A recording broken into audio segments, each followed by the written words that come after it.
আসসালামু আলাইকুম। আমার দিনদার পরিষ্কার আল্লাহওয়ালা মুসলমান ভাই ও বোনেরা, যে মানুষগুলি কথায় কথায় ইনশাআল্লাহ, জাজাকাল্লাহ, মাশা আল্লাহ, সুবহান আল্লাহ, জাজাকাল্লাহ, এই কথাগুলো কথায় কথায় বলে, আমার তো মনে হয় এই মানুষগুলোর মধ্যে আল্লাহ হিদায়তের নূর লুকিয়ে রেখেছে।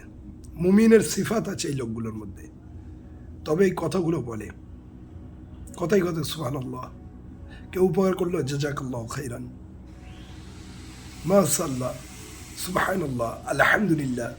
তো এই কথা বলা লোকগুলো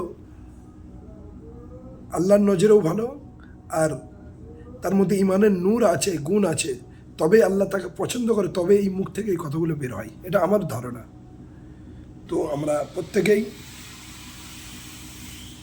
মানুষের তৈরি করা থ্যাংক ইউ, সরি, ওয়েলকাম,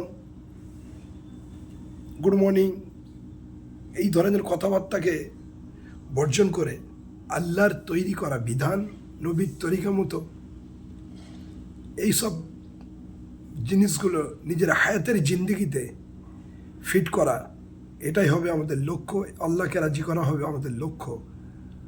তাই আসুন সকল মুসলিম ভাই ও বোনেরা, আমরা নিজের ধর্মের যে অনুকরণ আছে, ধর্মের যে নিয়ম আছে এবং যেটা সঠিক আল্লাহর হুকুম আছে, ওই তরিকা আছে, সেইগুলো পালন করি। দেখবেন নিজের জীবন বদলে যাবে, আল্লাহ রাজি খুশি হয়ে যাবে। ভালো থাকবেন, সুস্থ থাকবেন। আসসালামু আলাইকুম।